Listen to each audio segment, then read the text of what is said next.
War Eagle War Report family, I'm your host C-Dub, and tonight we discuss A-Day as it's around the corner, and we'll discuss what we're looking forward to seeing on Saturday. Also, we will discuss life without Walker Kessler and Jabari Smith with Auburn basketball and what Bruce Pearl and the staff decides to do with their roster moving forward. So we got a great show planned for you guys. As for now, sit back, get your weight up, because we enter the war room. You are now listening to the War Report. Wednesday night War Room. Brought to you by AuburnSport.com. Ike Jones. B. Will. C. Mike G. Let's go!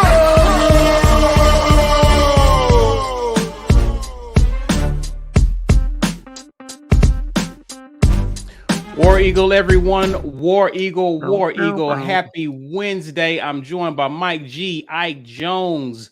You're watching the Wednesday Night War Room, brought to you by our show sponsor, AuburnSports.com. You know, for the latest regarding recruiting and all news regarding Auburn athletics, head on over there. JG Tate, B. Matt, all those guys do a wonderful job of keeping you up to date. Definitely do that. Also, shout out to you guys, War Report family, hanging out with us on a Wednesday night. Or if you're watching on replay, we appreciate you, and we need you to do us a favor. If you're on social media, share this video, use hashtag Get Your Weight Up, help people find our content, guys. Help us grow our community. Speaking of growing our community, you need to become, if you're not already, a patron. What is a patron? Mike G is here to tell you. Hey, become a patron member. The War Report is growing. We can grow even more with your support, so become a patron of our channel. $5.99 a month. Help us keep growing. So we've done a lot of great work this off season, January to July. Still working hard. We're putting out lots of interviews. Ike is going to be covering A-Day for you guys live. Yeah. So it's just become a member. Help support our content, guys. We're partnered with the Lee County Humane Society to raise money for a good cause. So help us hashtag Save All the Puppies. We are continuing this campaign. Trying to pump some life into it to get everybody excited about putting this good back into the world. So please help us out. Go to the About section of our YouTube channel, hit the donate button. 50 cents on every dollar goes to them to help them in their mission to save all the puppies.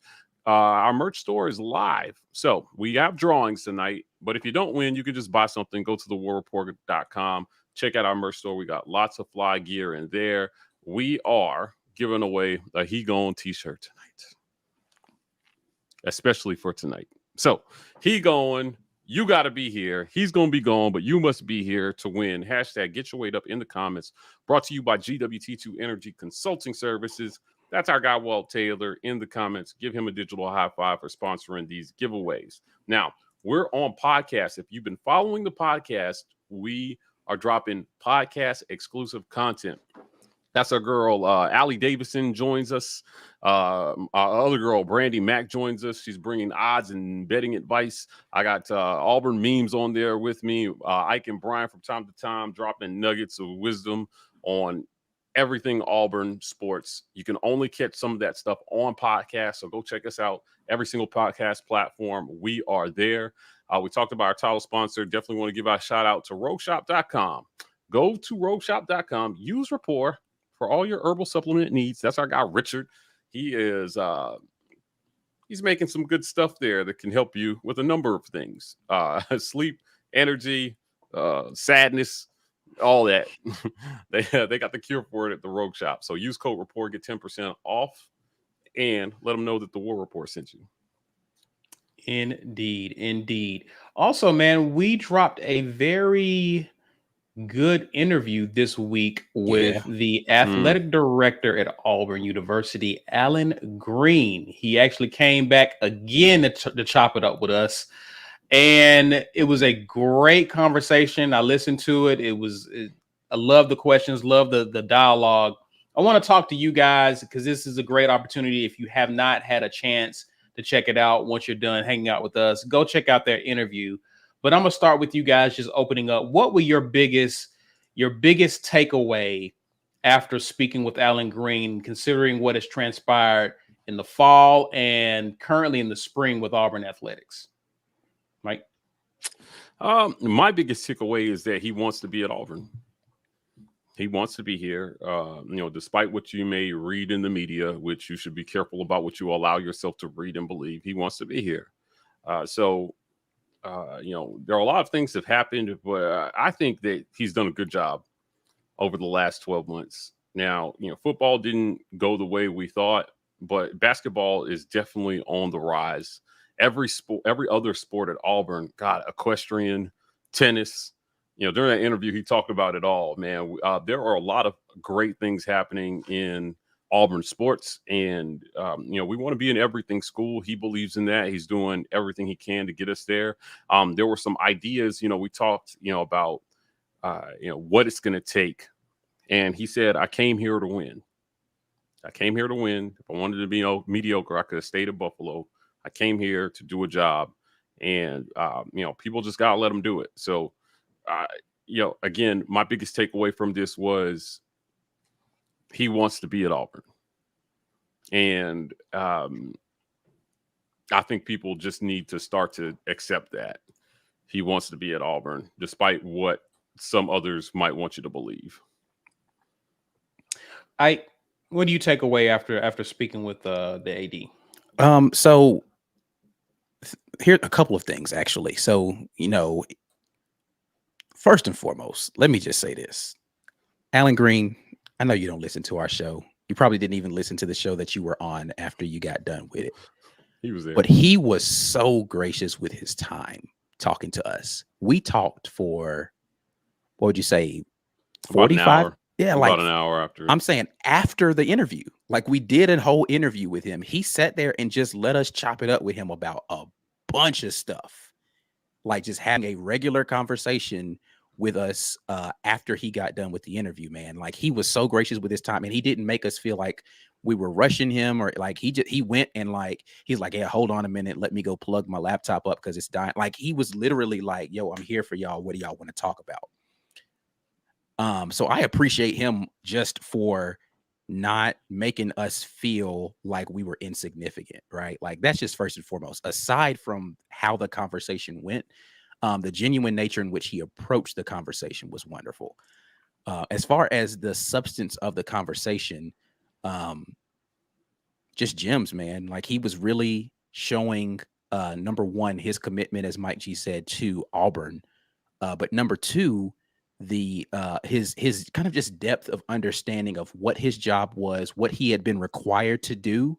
We had a conversation with him about, how the budgets go, right? And he was just kind of hipping us to the game about, like, when he first got there, his directive was basically tighten the purse strings. Like, we're spending too much money, and we have to figure out a way to get this spending under control, right? He was given a directive to cut spending, and he took the brunt of that because he was the hatchet man that had to come in and tell people, yeah, I don't have the funding for you. And he's now in a place where he feels like he has more liberty to allow for stuff like that to happen, where people can come to him, make requests for things, and he can figure out how to maneuver and get them the things that they need.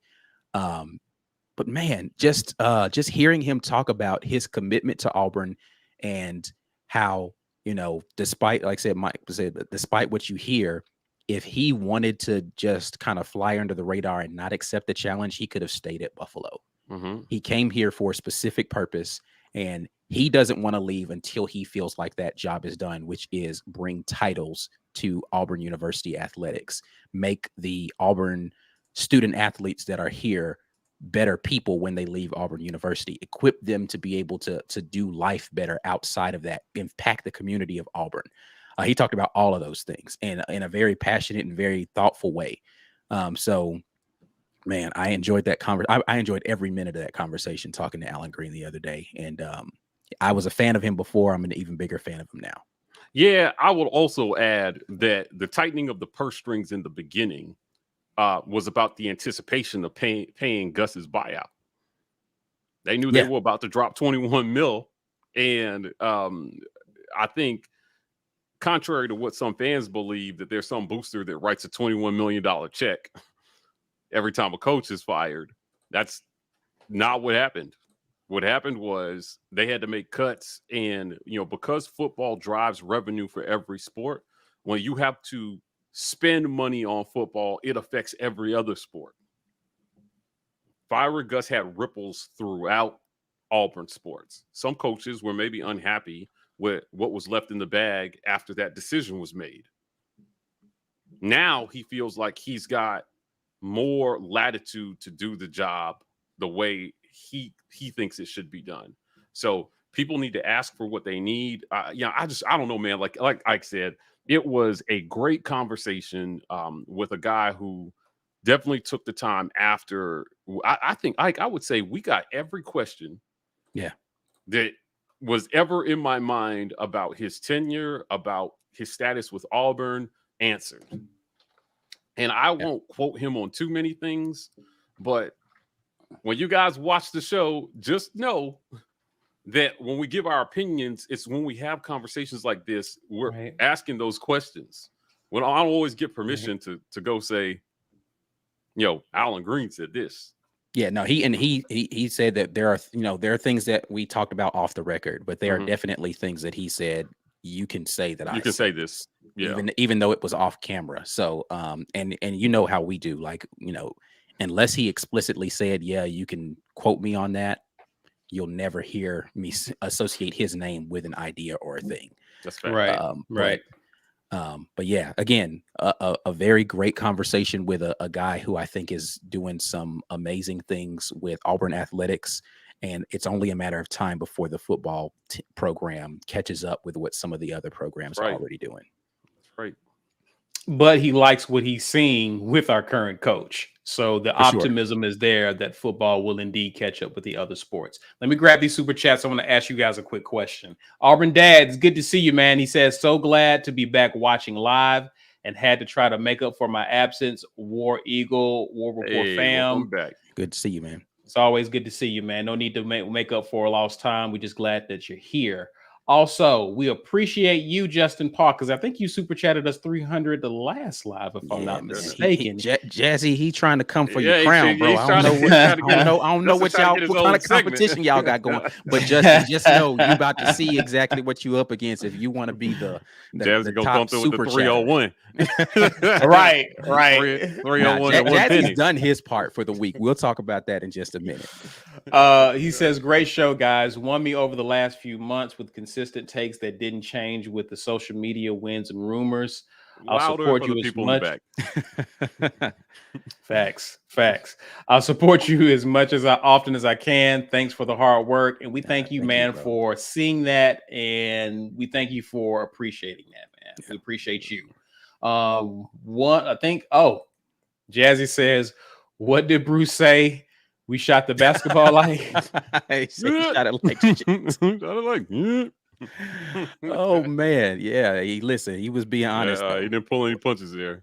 Speaking of our guy Jazzy, though, it's been mentioned in the comment section, but y'all gotta check this beautiful thing. Hey, that's the War Report logo right there. He's been promising he was going to do that. He posted a video of him getting that placed on there. War Report logo right next to all the rest of the things going on with the Auburn family. We appreciate. Even put the Jazzy. YouTube. Is that the Twitter? Yeah, the whole situation there, man. Jazzy, YouTube. If I don't care what people say about you in life. You all right with me, man. All right. You all right. I don't care what else you do in life. You all right with me. Yeah, man. It looks beautiful. And congratulations, Jazzy, because I think Suni Lee commented on your post. Did she? Did she? Did Suni comment? Oh, Jazzy is coming up in the world. All so, sir, it's been a great week for you. Been a great week for you, man. So I'm happy. I'm happy that we get to see that. Thanks again for showing love to us. And because he put Suni on the side. Yeah, she said that is so cool. Oh my God. Yeah. Mm-hmm. So that's really cool that Suni saw that. So indeed. One last question about the interview. one of the most surprising things that came out about this interview is, and I'm not going to want to spoil everything, but Alan Green talked about the decision to self-impose and whose idea it was, or whose recommendation it was. It was Bruce Pearl. Yeah.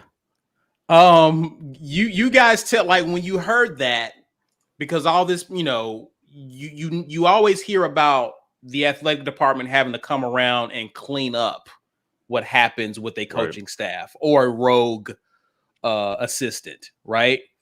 But for Bruce to take the initiative to suggest that we self-impose to get ahead of this, compared with what we're seeing done at other programs across the country, what did you guys make of that? Again, leadership matters. Leadership matters. And I think it was important. We brought it up because the NCAA noted that as, a significant factor in why they decided not to level additional sanctions. So the question was kind of like, whose idea was it? And he said that Bruce Pearl was the one who pushed it from the beginning. Now, it should be noted that the decision to do so was made well before we knew COVID was going to be a thing, before they knew that COVID shortened season was going to be what it was, plus the season after that. Like, I mean, I think it was November of 2019 that they made that decision. If not before. I mean, it was sometime between the summer. Wait a minute. Which decision did you about to do the self-impose? Yeah, I think it was 2019. Yeah, it was 2019 that they made that decision. So a lot of people felt like it was reactive, like, oh, we're going to suck this year anyway, so let's just sit this one out. That's 100% not what happened. And it worked out for them, the way it worked out. But I just think when you're looking at what went down, it was great leadership. And we've seen not so great leadership elsewhere in the country that has landed others in hot water. Yeah. This could have, even though the nature of the offenses weren't directly perpetrated by Bruce Pearl, it could have turned out badly for Auburn if, they had tried to cover something up, or, if they tried to act like, hey, we didn't do nothing wrong, so we're not going to impose anything. The NCAA definitely would have handed it something down, and maybe in a year where it mattered, like this past season. They might have had to sit out this season. Right. So I don't know, man. That stuff matters. I thought it was interesting that he shared that with us, but made me like Bruce Pearl even more.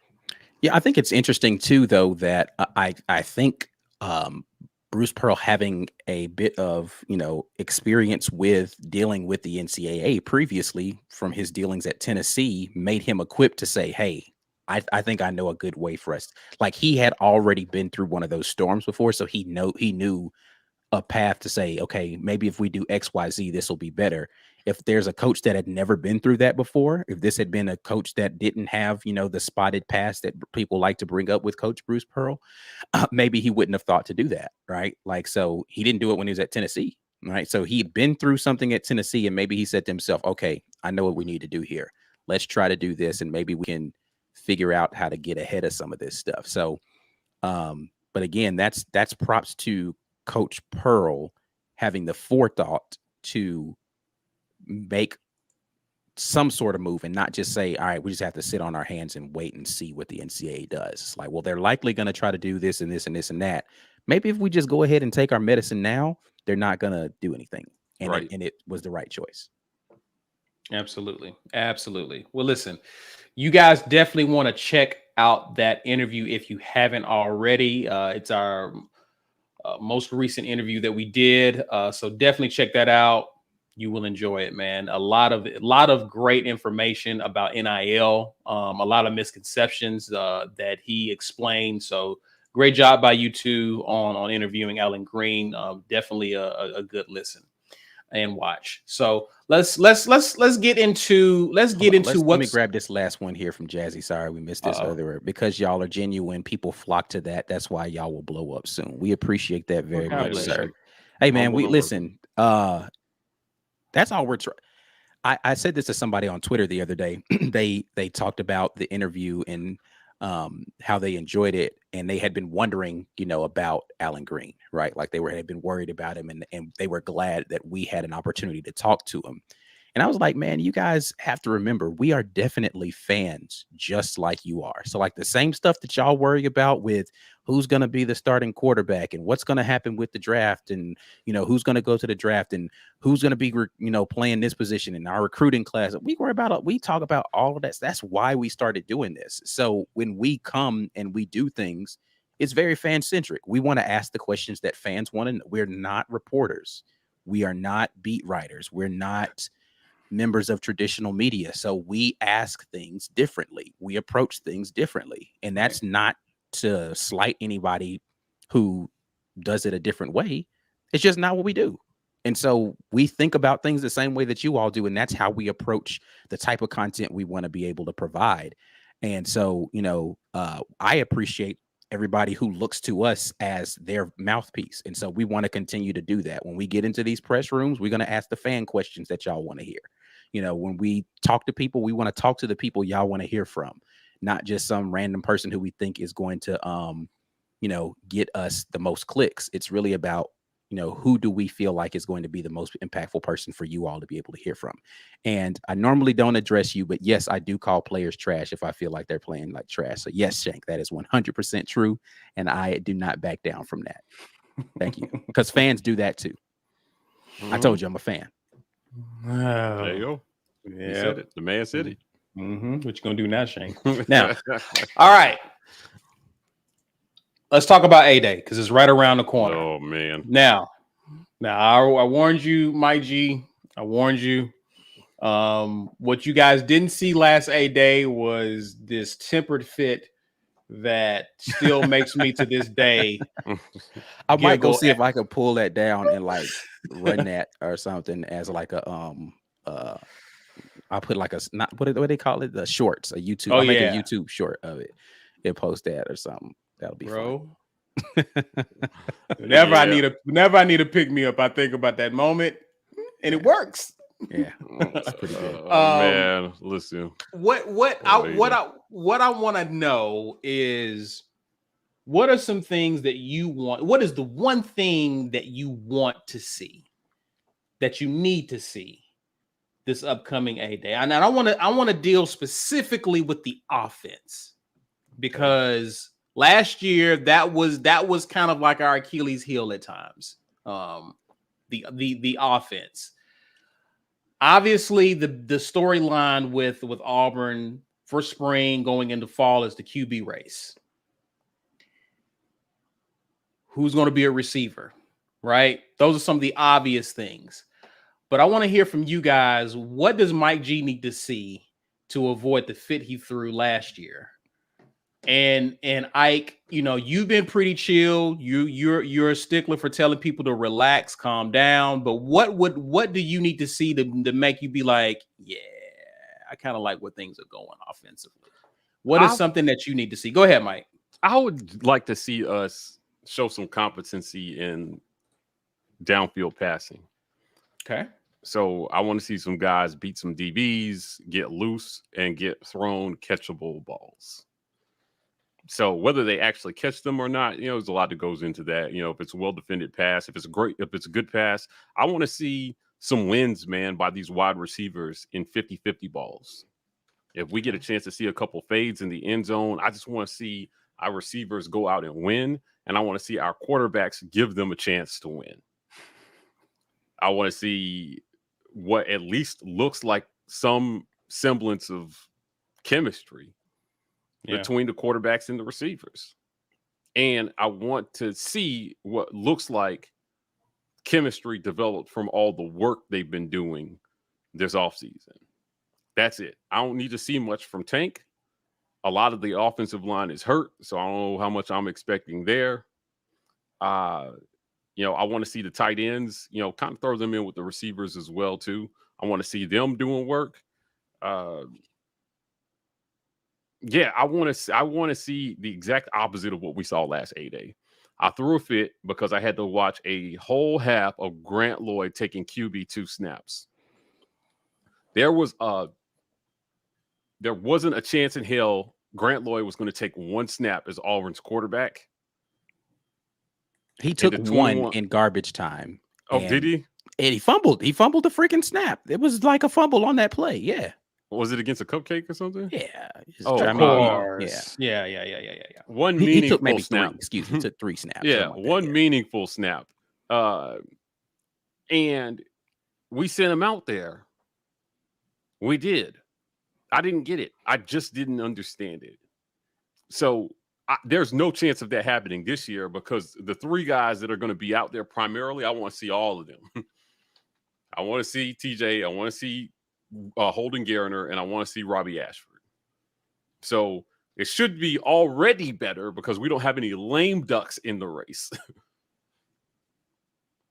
Now I want to see that these guys have put in the work this offseason and that we're headed in the right direction.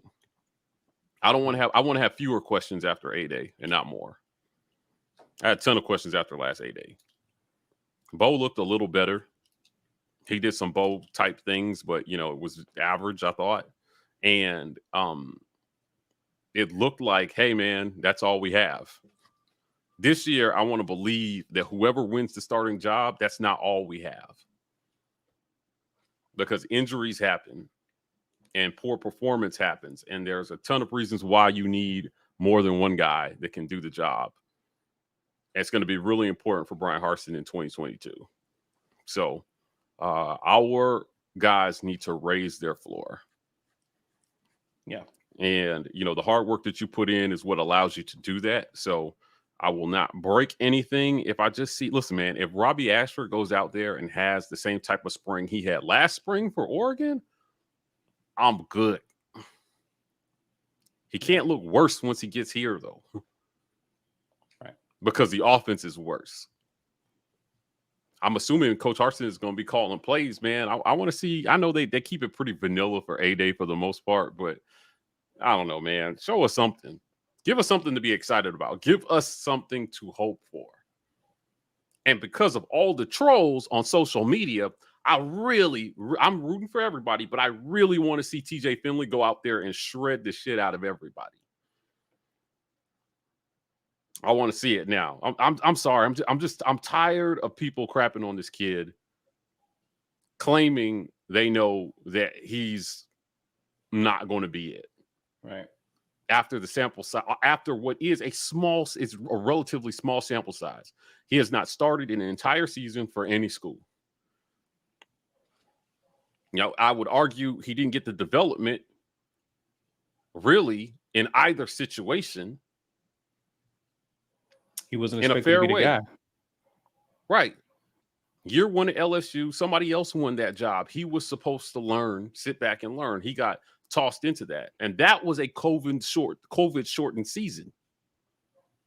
So even if he enrolled early, he didn't get a spring. People are crapping on him because of how he looked there. And Ike said it off camera.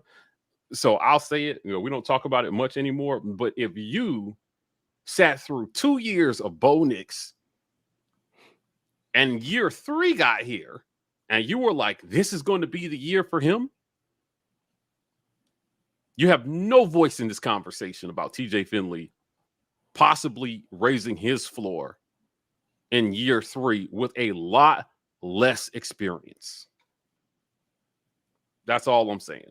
So I want to see that now. It's funny. I'm one of those guys that, I'm pretty neutral for the most part. I wasn't a big LeBron fan until he went to the Heat, and then everybody started hating on LeBron, and then I became a huge LeBron fan. Same. No. I became a huge LeBron fan when he was on the Heat. Now, the Heat were already kind of my team because Dwayne Wade was my favorite player in the NBA at the time.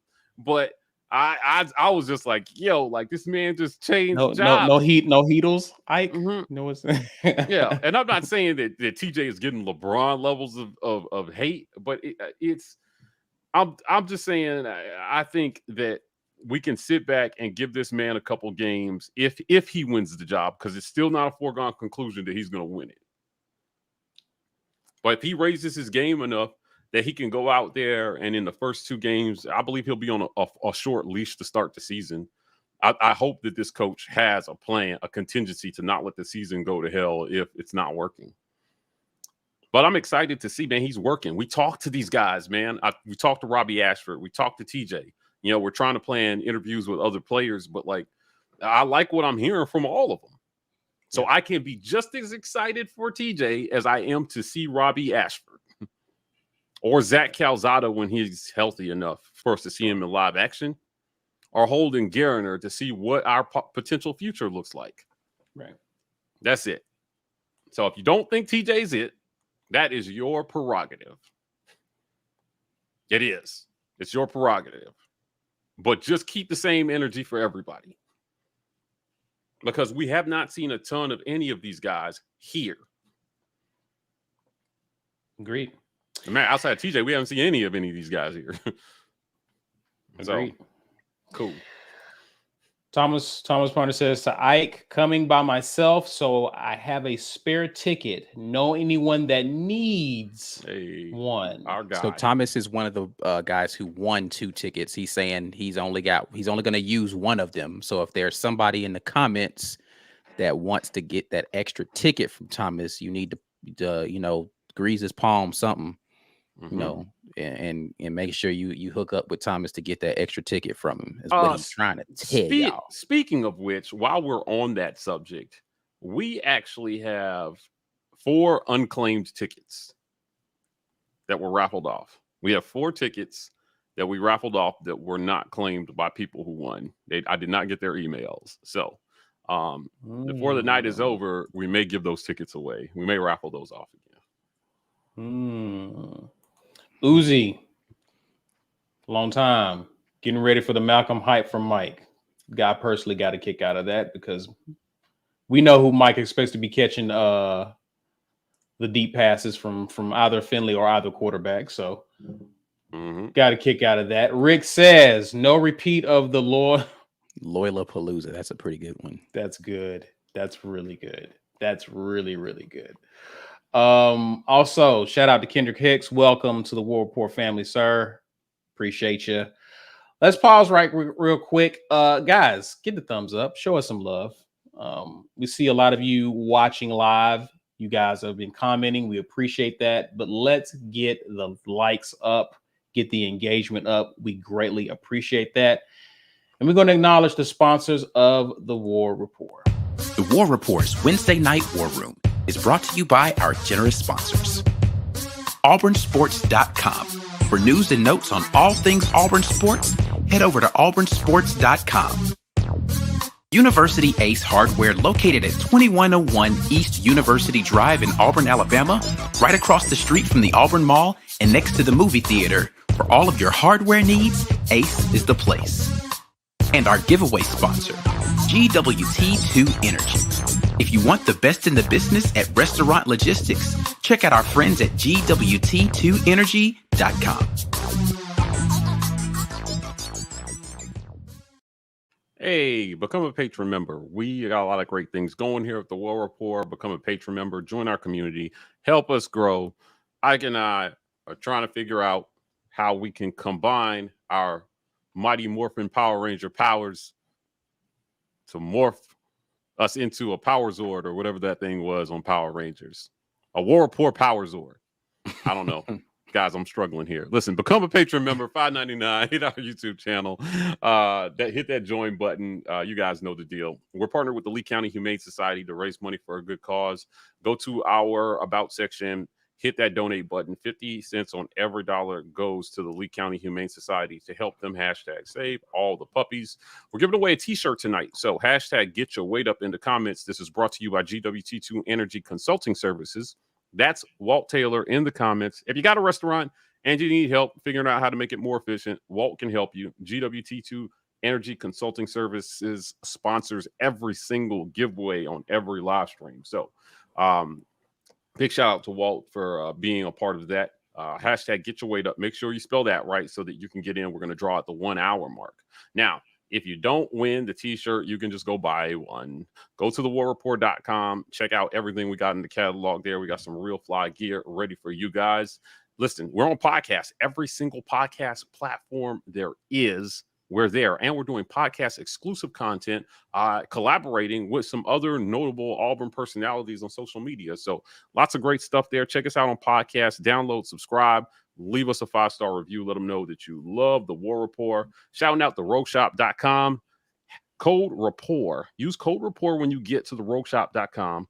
Order yourself some gummies or some salves, or like, they got so much stuff there. I'm almost overwhelmed by the amount of products that you can find on the Rogue Shop to help you with literally everything from sleep to stress. So rogueshop.com, please check them out. They are a big sponsor of the War Report that believes in what we're doing. So help us by ordering from them today. Use code Rapport so that he knows that you came over from us. Last but not least, listen, guys, it's hot on social media right now. I've been seeing hashtags. I saw a post. Virginia double dribbled. And their basketball account posted something about the win over Auburn. And an NBA player, I think, responded and said, "You double dribbled, though." It was Ty. What's his face for Virginia? Come on, guys, help me out. What's the guy's name? I can't think of it. Yeah, he played. Yeah, it was a basketball. Yeah, he commented on it saying it was memorable or something like that. Yeah, and another basketball player responded and said, "You double yeah, but dribbled, you double dribbled though." I was dying. Auburn Twitter jumped all over that. It was an amazing moment of unity for our fan base to come together. Ty Jerome. Yeah, he posted something about it. Look that up on Twitter. It was very, very funny. That somebody responded and said, "Yeah, bruh, but what about that double dribble?" And he was right. So I just think that DeAndre Hunter said, "You double dribbled." I love the call out. It was amazing. Yes, Andrew Ackerman, they are bums. And I believe that. Especially bums. this year. Yeah, bums. Anyway. Jazzy Joe asks, will Garner be live? I'm not sure if any of our QBs will be live, will they? I mean, he will be in like normal script. Like so he's going to be scrimmaging. Yeah, he's going to be scrimmaging. Yes, but it's not like Calzada. Calzada won't be playing at all. I don't think in 8A. No. He might go out there. No. I don't know if they're going to do like a 7-on-7 period where they can just go out there and throw. Calzada might participate in that way just so people can see him throw. But Coach Harsin was asked about what the format was going to be for A-Day, and he honestly said they hadn't figured it out, though. It's just going to be their last full scrimmage. So I don't know what to expect from this A-Day, whether they're going to, do, last year they did the kickoffs and then they just let them run the length of the field and all that kind of I don't know what we're going to see, man.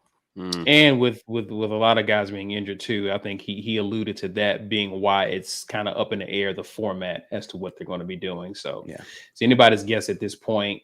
We just have to wait and see on Saturday. Yeah. All right, Mike G went first.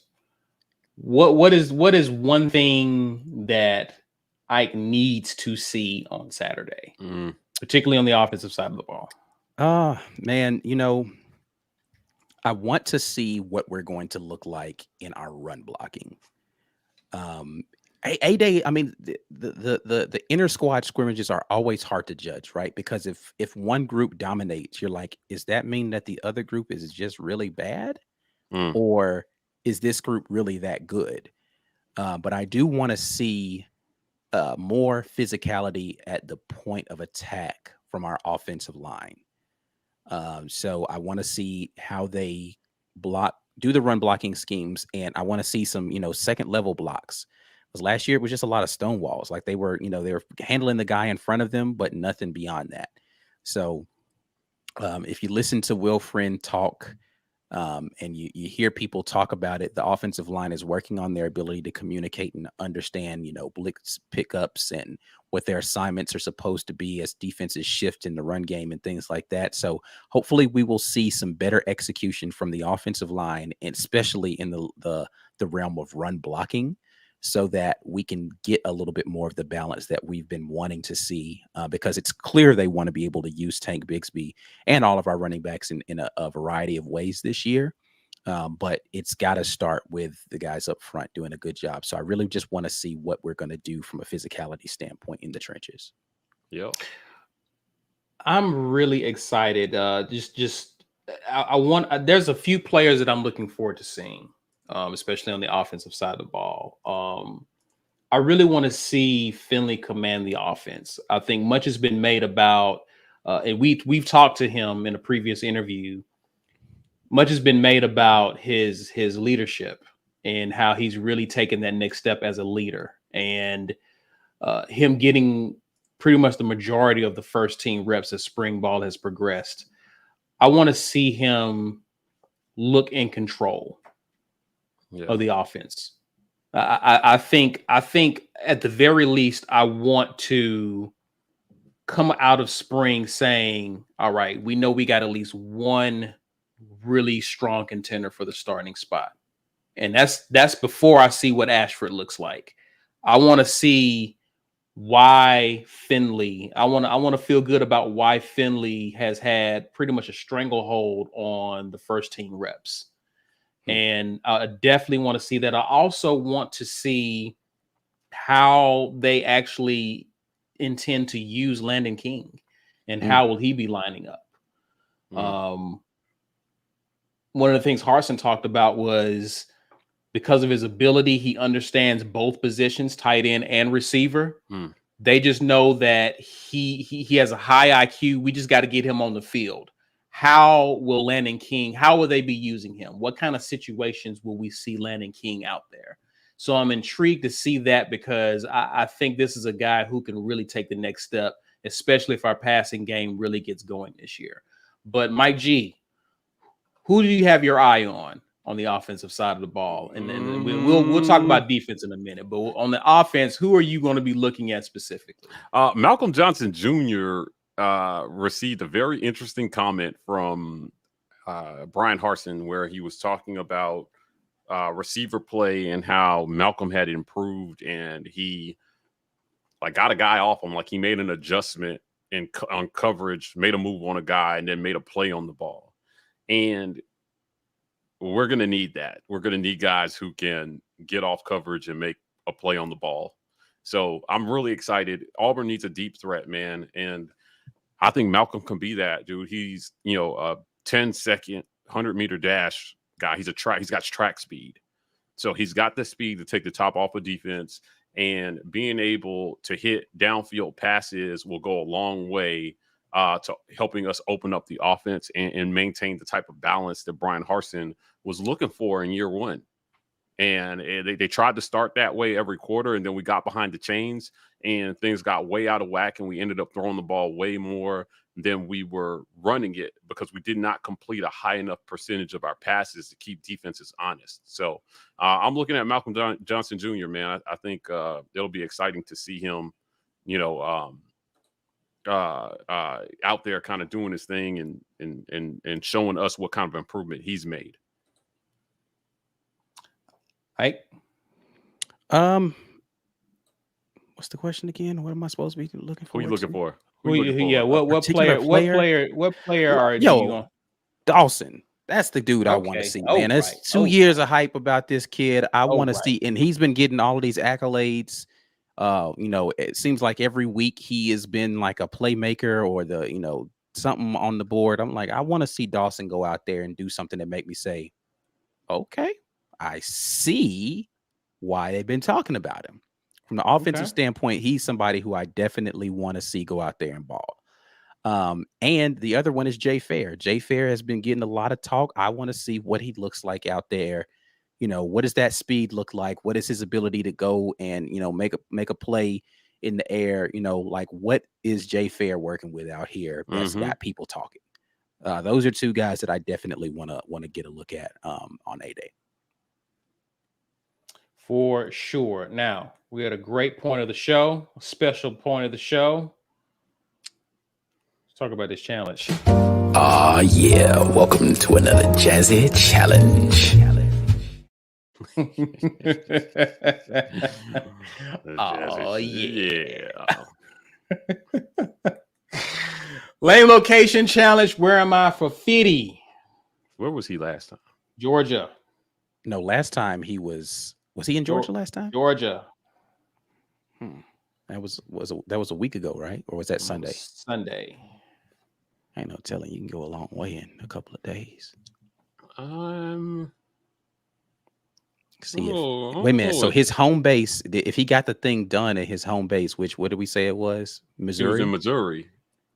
So he had to go from Georgia to Missouri. So is he continuing west, or is he coming back? Tennessee. He's in Tennessee. I'm gonna go Oklahoma. Go a different direction. I think I'm going to go with Ohio. Yeah. All right. Okay. New Hampshire. Who's ever in New Hampshire? All right. Yeah. Okay. I see some people mentioning Sean Jackson as well. So yeah, listen, man earned a scholarship. Yeah. I want to see, and Harsin has been very complimentary of him this spring as well. So I'm eager to see, because he's going to get some opportunity. Granted, Tank's a revelation. We don't need to see a lot of from Tank. So I'm eager to see what Sean Jackson does with this opportunity, as well as Jordan Ingram. We haven't seen a lot of him, so I'm eager to see what those guys look like. Yeah, with Hunter not being there, you're gonna get to see a lot of them. I'm actually, I want to see if Xavion Capers is made any progress as well too. Capers is another guy who I feel like this is a do or die year for him. He's got to figure out a way to get on the field now, or it may not happen here. So I'm rooting for Xavion, man, to get out there and show something. He's been here for a while. Hopefully he's got his head in the game and can go out there and contribute. Yeah, for sure. All right, well, let's talk defense. Let's talk defense. Just like we did with the offensive side of the ball. What is the one thing you want to see on defense in this? And we don't know if we're going to do strength on strength in this scrimmage. I would like to see that, but assuming that it is strength on strength, what is something you want to see happen on the defensive side of the ball? I'll start with you this time, Mike. So I don't know if we're gonna be doing any tempo, but has anybody asked if they're gonna be, if the Schmedding is going to be up in the booth, or if he's gonna be on the sideline this year for calling plays? They're probably not going to ask that to fall count. I'm wondering, but the reason why I ask that is because one of the big issues is I go back and I'm looking through tape from last year, and we talked about this during the season. Like, a huge issue with us being caught out of position was just how late we were getting calls in and how late people were getting lined up. Like, I just really want to see kind of how that is working a little more fluidly as to whether or not, people are doing a better job of that.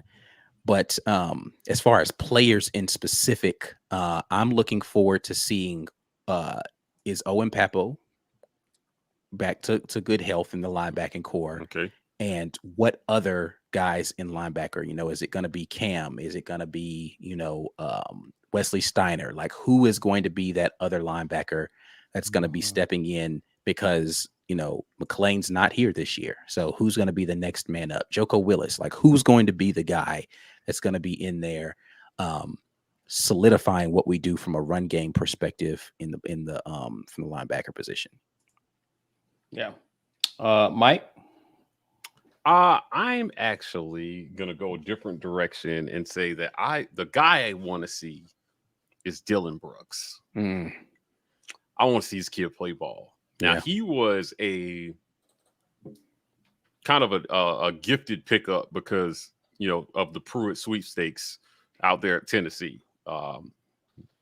Big Mac Gate or Hamburger Gate or Happy Meal Gate or whatever that you even call that. But that's how we ended up with Dylan Brooks. And he didn't make the field in year one. So this kid has spent a whole year in our strength and conditioning program, just sitting, waiting, learning. Now Zacoby McClain is gone. And for as many guys as they like to rotate in and out on defense, I think he's got a chance to make some significant contributions this fall. So I like Dylan Brooks. I think he has a chance to come in and just kind of shock a lot of people with his athleticism and his ability and his technique. So it'll be fun to watch him. Outside of that, I'm really looking forward to seeing the newcomers on defense. That's Thanos. That's Gilbert. Thanos won't be playing though. He was he's still recovering from an injury. Yeah, he was recovering. Yeah. All right. Well, Thanos needs to find some Infinity Stones and heal up. But if we can see we got the number one JUCO corner and the number one JUCO safety. I want to see these guys play ball because Smoke is gone and McCreary is gone. And those guys presumably will be able to contribute immediately and have a lot of playing experience. So it's going to be exciting to see. I think we could be loaded on defense if the cards fall right. So let's see what these guys have. I think this defense has a chance to be better than last year's, more well-rounded.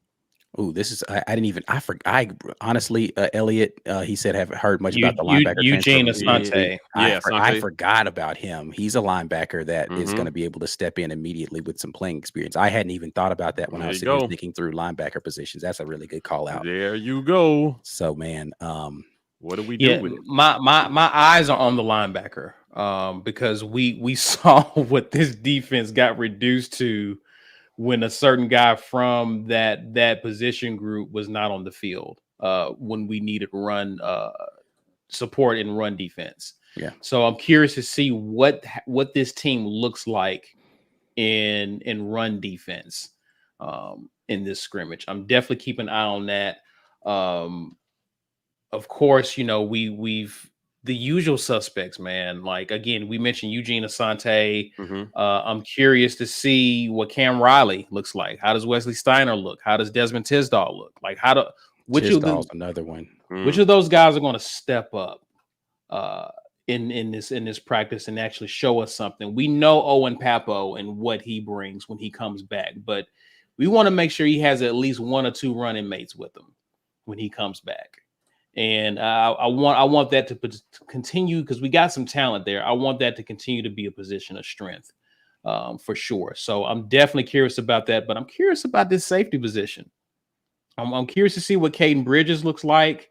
I've been hearing good things about Caleb Wooden. I want to see what these guys are looking like back in safety because, again, we're replacing everybody. I know Kaufman is probably going to be playing the nickel. So I haven't heard much about him playing safety. So I'm curious to see what those two guys look like and how they play on the back end of our defense. So I'm definitely looking forward to that. So we were wrong. Oh, hold on.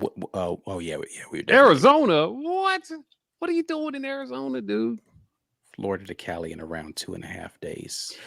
I remember. I think he went from like California to somewhere. He got back to the East Coast quick before. So it's anyone's guess where he can be from one moment to the next. So what part of Arizona are you in? Like in the middle of the desert? I mean, there's Flagstaff, Tucson, Phoenix, and that's literally it. The rest of Arizona is desert. Unless you're by the Grand Canyon. Yeah.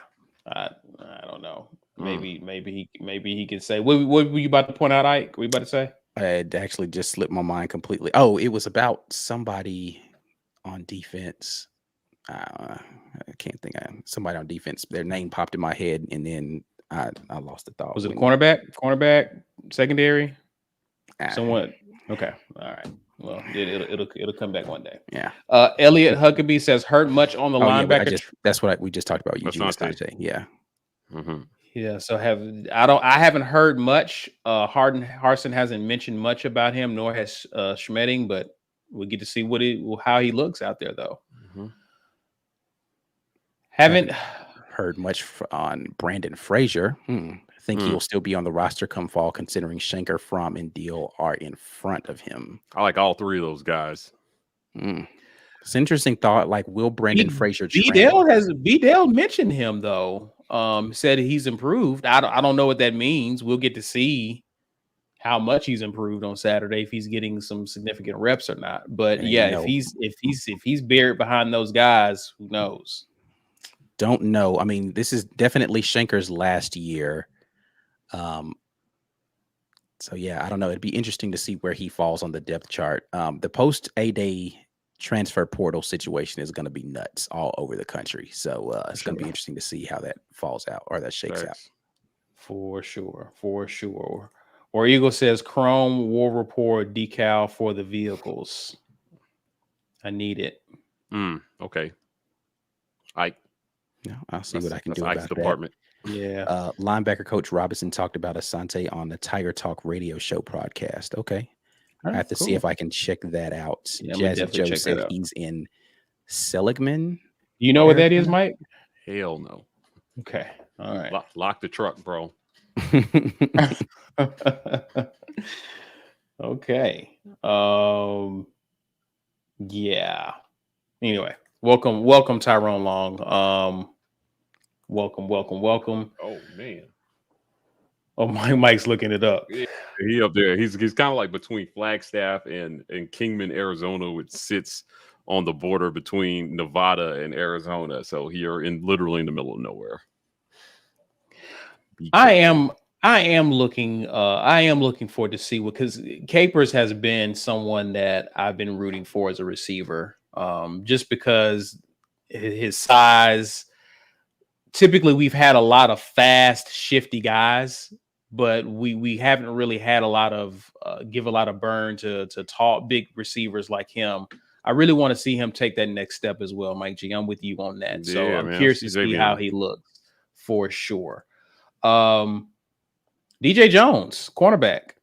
Hey, James, Oregon boys. Transfer from Oregon. So I'm curious to see. I think his last name's James. DJ James. DJ James, I'm curious to see how he looks. In the cornerback race. Of course, we know who the usual suspects are with two guys coming back, Jalen Simpson, Nehemiah Pritchett. But I'm curious to see how James fits into that picture for sure. So definitely looking forward to just seeing what the competition looks like there. So you guys have been commenting, and if you're watching on replay, we want to hear from you in the comments as well. But what are you looking forward to seeing either on offense or on defense? What's some players that you got your eyes on that you look forward to seeing on A-Day? So definitely let us know in the comments section. It's time to give away a t-shirt, guys. It's that time. It's almost that time. Hashtag get your weight up.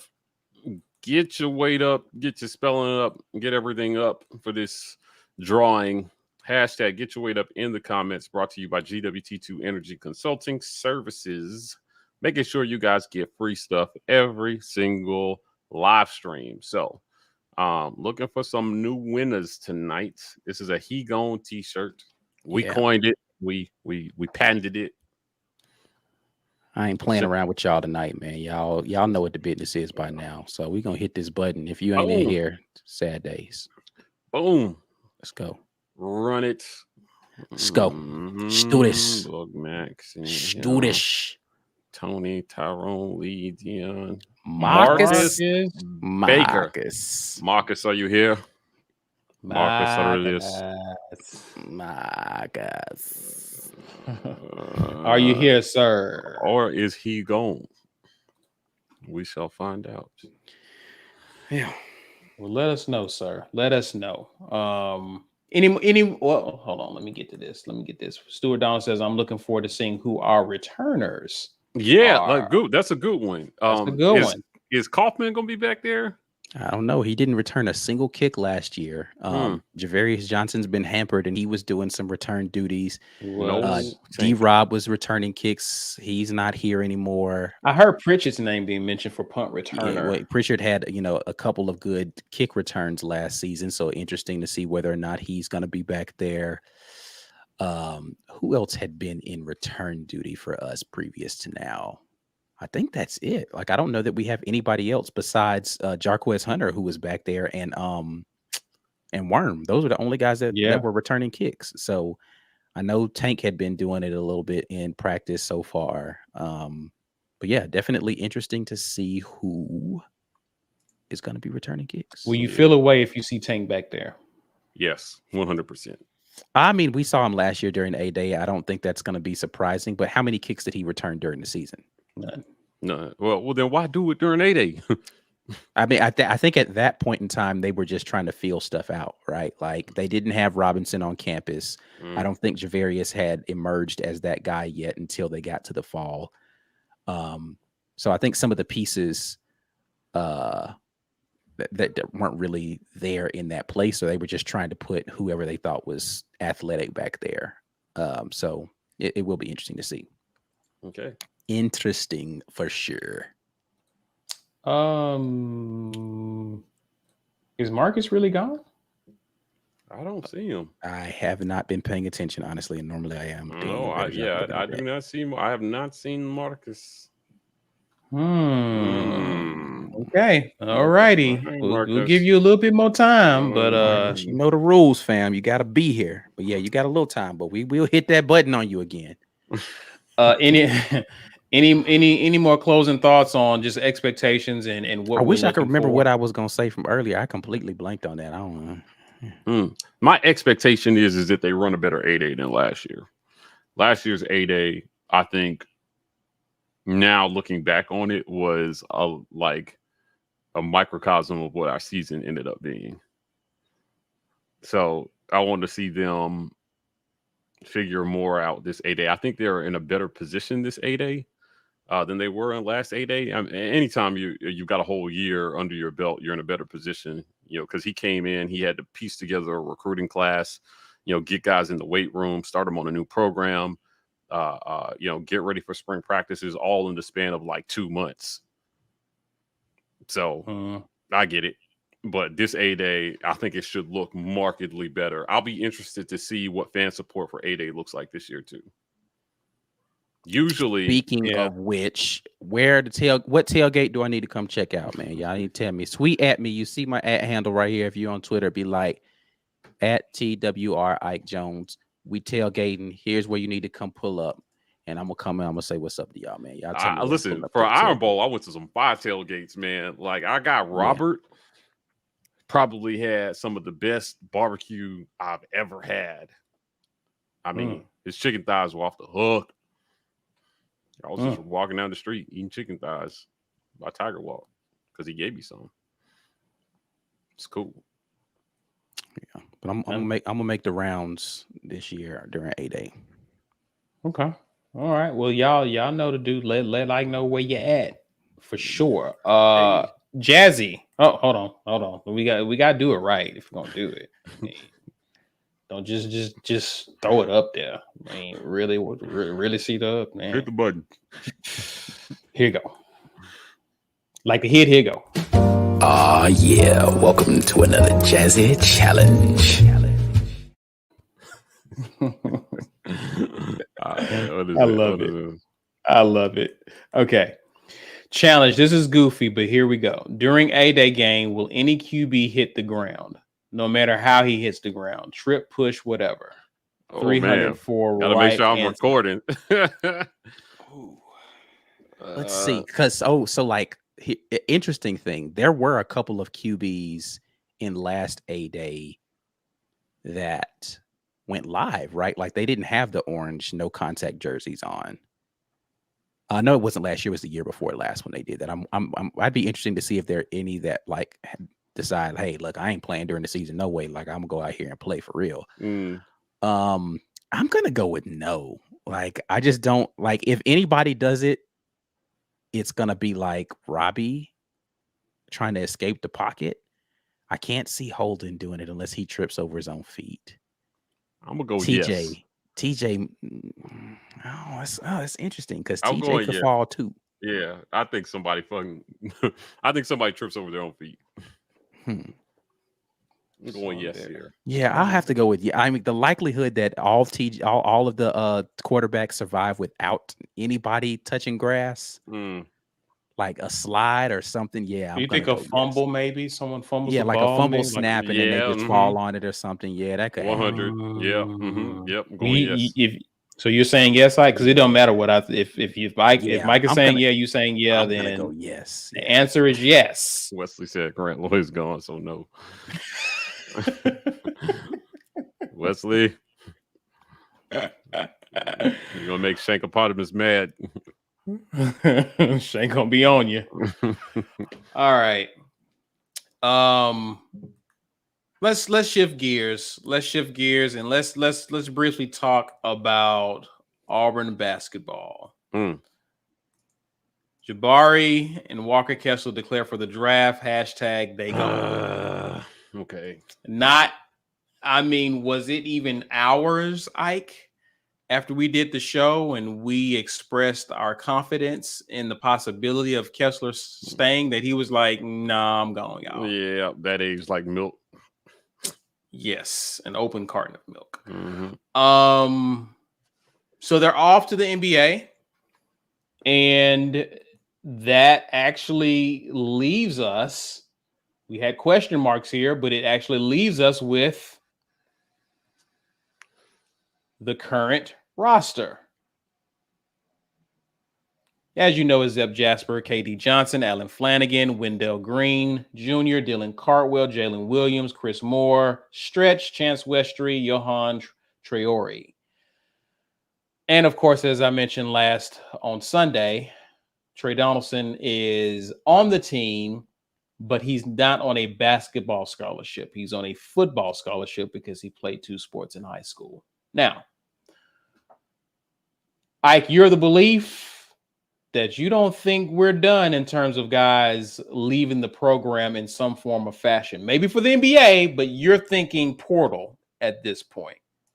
Why you feel that way? Yeah, I still think that at least 2 more guys are going to leave.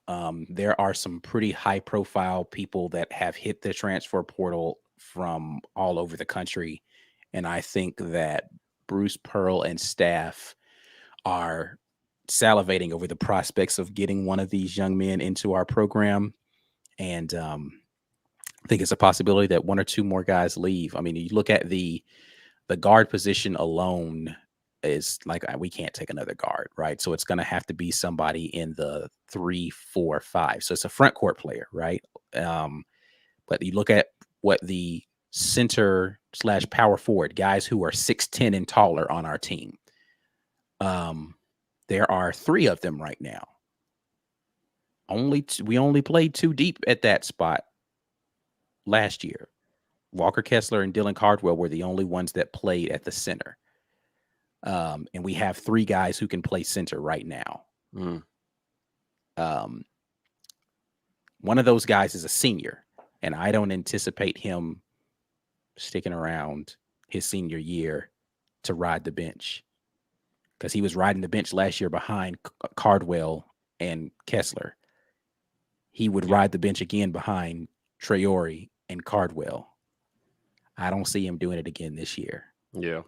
So he's the most likely to get out of here. Like, unless he just wants to collect the scholarship and chill and break in case of emergency situation, he's out of here. The next thing you have to look at is Jalen Williams, Chris Moore, and let's pull that list back up again because I'm forgetting someone right now. It's just really those 2, Jalen Williams and Chris Moore, at the 4 spot, right? I think Bruce convinces Jalen to stay in some form of capacity.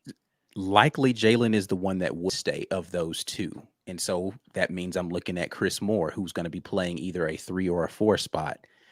And those are obvious. Those are obvious ones because of the minutes they got last year. Yeah. Right. And he already talked about Jalen wanting to be more of a featured player this year. I think he just kind of likes the loyalty that him stepping down to allow Jabari to step up.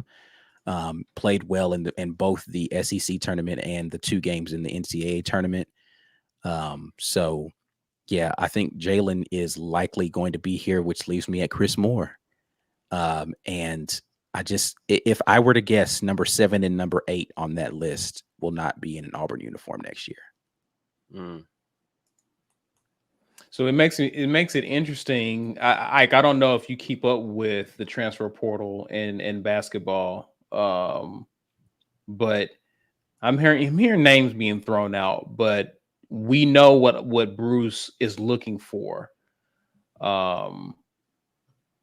in terms of who he can bring on the team. He wants someone who can get buckets. Mm-hmm. We need a bucket getter at this point. Yeah. So I'm curious to see, especially if we do see one of those guys leave, especially if Moore leaves, like I think it's on and popping in terms of who the staff wants to go after, because there are a lot of people in the portal. So I'm very curious to see. Jazzy Joe says, how about Sharif getting called up to the Hawks? Sharif been out here yeah, he putting been in work. all in the G League, bro. Like he's been out there putting people on notice. So definitely Jared Harper got called up recent. Well, he was put on a 2-way contract, I should say. Right. So I think yeah, he's back though. looking forward to seeing what Sharif can do, because I he looked wish good in the had stayed another preseason. year. It would have been nice if he stayed another year. Yeah, I was just like, who would not be on this roster if Sharif Cooper stays another year? Is Wendell not here? Is KD one of those guys? Wendell, Zep, or KD don't come if Sharif Cooper stays. Yeah, So who is the guy that we don't get? I could have done without KD, man. If Sharif had stayed, I mean, it's hard to know. Equally the same. You can say that in hindsight, but on the front end, I don't know how that would affect their decision. Yeah, it's tough. Good for him though.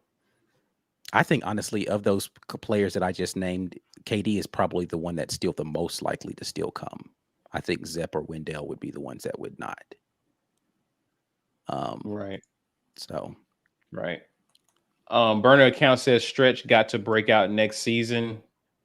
Listen, but where is he going to get his minutes, right? Unless we're going to play big, because Traore can play the 4, right? And you can let Stretch play the 5. But does he get minutes in front of Cardwell at the 5? So I guess Cardwell going to be our starting center, and then you have Traore at the 4 spot. So like, let's And if you're trying to keep Williams happy, Traore almost has to play the center, right? That's my point. So I was like, let's put a hypothetical starting 5 together. If the guard play stays the same, say 1 through 3 stays the same, right? You're going to have Zep, KD, Flanagan at 1, 2, 3. You're putting Jalen Williams at the 4 and Cardwell or Traore at the 5. Now, your backup 4 is who? It's not going to be Stretch. He's going to be a backup 5. You can't play Cardwell at the 4. So he's in the same position. He Definitely is not. He is the third man up at the 5 position. You can slide Traore to the 4, and then you can bring Cardwell in the game, and you can maybe rotate Traore, Cardwell, Jalen, Stretch in that 4-5 spot. But again, he's still got to split minutes at 5 with 3 people. I just don't see him doing that his senior season. Again, unless he's just satisfied with riding the bench, I don't see that happening. I just don't see it happening, right? Like, and then the same situation you're going to have with Chris Moore. Chris Moore he's a 4 in his play style, but in his size, he's more of a 3. But who does he take minutes from? He's not taking Jalen Williams minutes. He's not going to take minutes away from Flanagan. He's not taking minutes away from Traore if they're sliding him to the 4. He's not going to take minutes away from, I think the kid Westry plays the 3 position and is going to get minutes. They're likely going to go in the transfer portal and go get a 4-5, like a guy who's a lengthy 3 that might maybe be able to play 4 in the small ball, right? So they're going to get a 6'7", 6'6", 6'7" guy to come in the transfer portal. Where does Chris Moore's minutes come from? Whose minutes is he taking in that scenario? You unless he makes some huge leap because he's got tons of effort, but unless he makes a huge leap in his ability to get buckets, which is what we need on the squad, where do those guys? Stretch is not a bucket getter. Chris Moore is not a bucket getter. We don't need more hustle players on this team.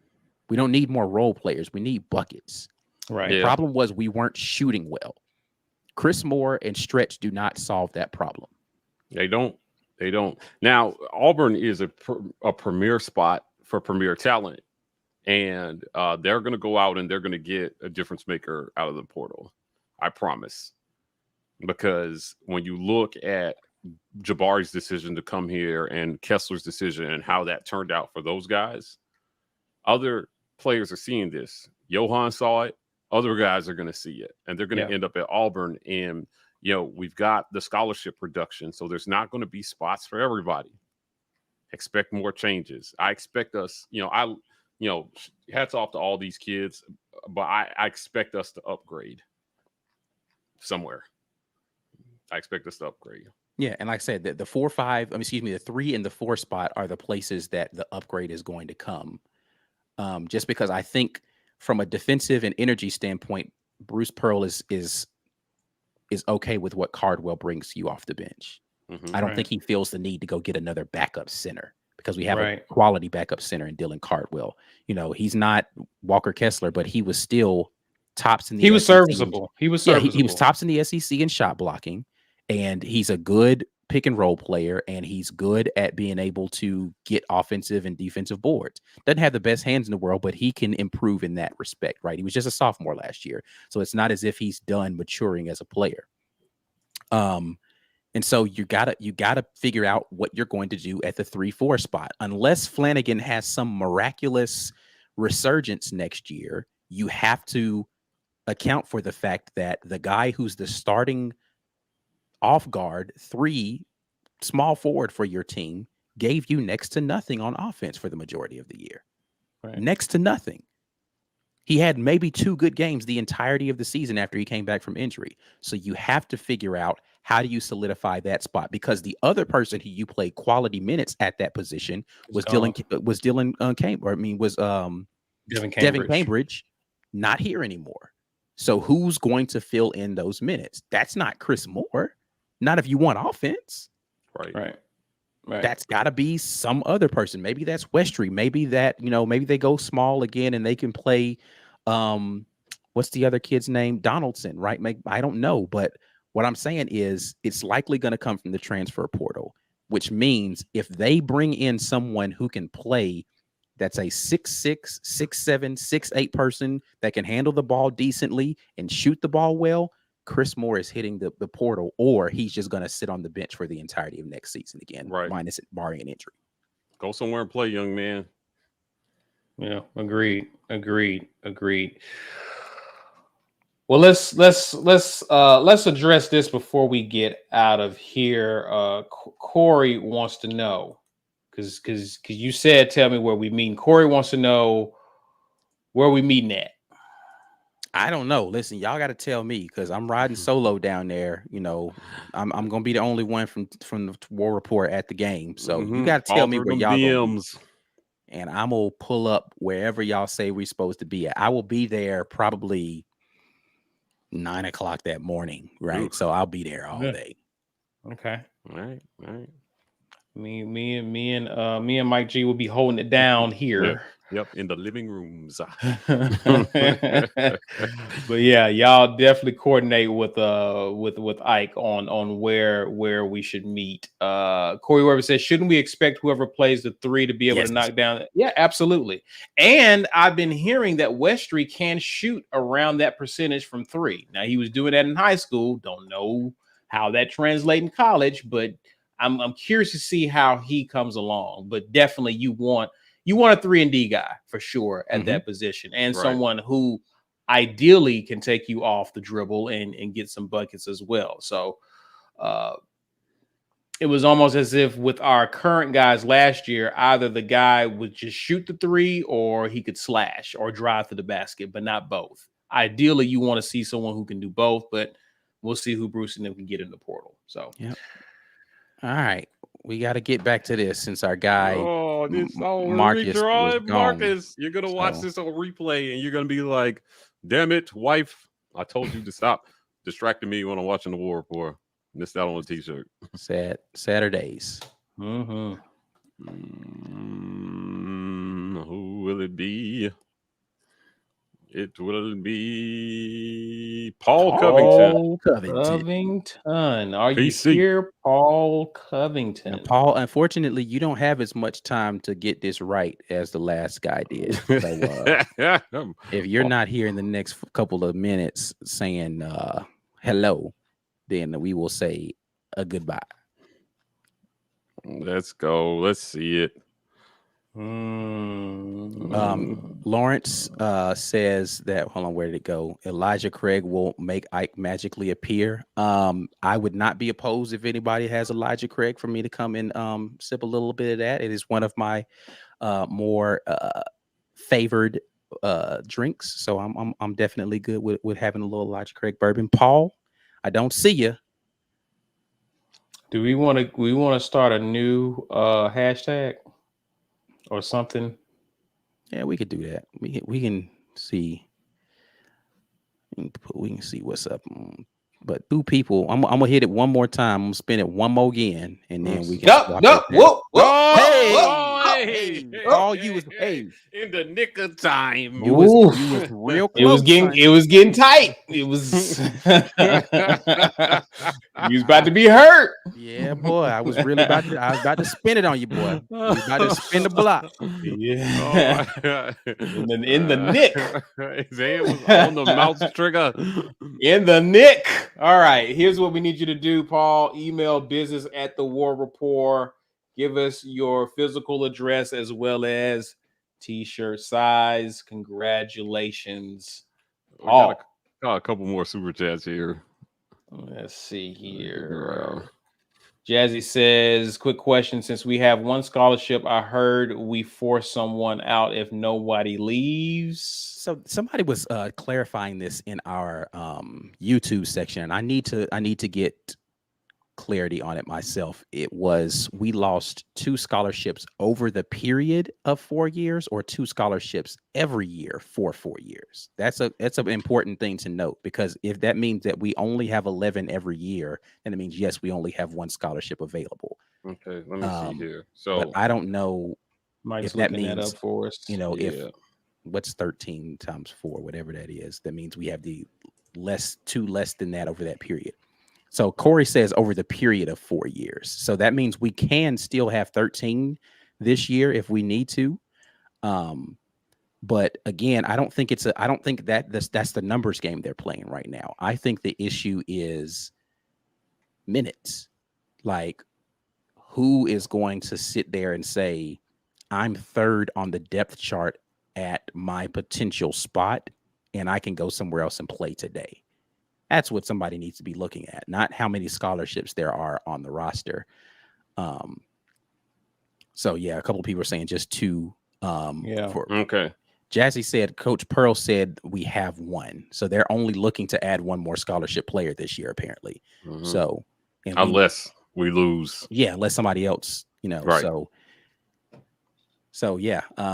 But again, I think it's the numbers that you're going to have to look at. And I think what would be interesting is if they go and get another guard, right? Ooh. Right. Like if they go and get another guard, that lets you know he was not satisfied with the output from the guard position. And somebody who is going to here, be incredibly telling. If he does that. Somebody who is here is not getting no minutes, because there's a lot of guards on this team right now. So. Interesting. Well, we'll definitely, guys, keep you posted as development with that occurs. But I'm curious to see how we look. But this roster is going to be good yet again, and it feels good to see that much talent that we do have on the roster, and to know that the staff is going to be very specific in who they bring out of the portal to this team. Somebody that we know can score. So I'm looking forward to it, man. Mike, just take us out, sir. Hey, become a patron. Join our YouTube channel. Join our community. I saw if you did that. Got yourself a green name in the chat. So if you're chatting and your name's not green, it's because you're not part of our community. Yourself a green name. Become a patron. $5.99. Help us out. We are partnered with the Lee County Humane Society to raise money for a good cause. Hashtag save all the puppies. Go to our YouTube channel, click about, go to the donate button. 50 cents on every dollar donated goes to the Lee County Humane Society. So help us help them. If you didn't win the raffle tonight, you can just go buy a t-shirt, thewarreport.com, click the catalog button, check out all the fly gear in there. We're on podcast, every single podcast platform, dropping podcast exclusive content for that ass. So if you want a piece of that, go to your podcast platform, Apple Podcasts, Spotify, SoundCloud, all that stuff. We're all over the place. And it's some great conversations happening over there that I know you guys want to get in on. Special shout out to our sponsor, RogueShop.com. RogueShop.com. Use code REPORT. They got lots of great things over there to help you with a wide-ranging number of your life's problems. RogueShop.com. Code REPORT for 10% off. We appreciate them. Last but not least, never forget Virginia double tripled and their bums. Hilarious. Well, guys, we thank y'all for hanging out with us. Do us a favor before you jump off of this live. Please do us a favor. Share this video on social media. Use hashtag get your weight up. Smash that like button before you get out of here. And if you just so happen to be new to our page, this is your first live, or this is your first time checking out our content, hit the subscribe button and you'll be dialed into more content because we're out here working. Also, you can find us on social media, Facebook, Instagram, Twitter at The War Report, and we're at TW Report on TikTok. That's it for now, guys, but we will definitely be conversing over the weekend over this A-Day game. You know where to find us, but until then, have a great rest of your week, and as always, War Eagle. War Eagle. Gonzaga sucks.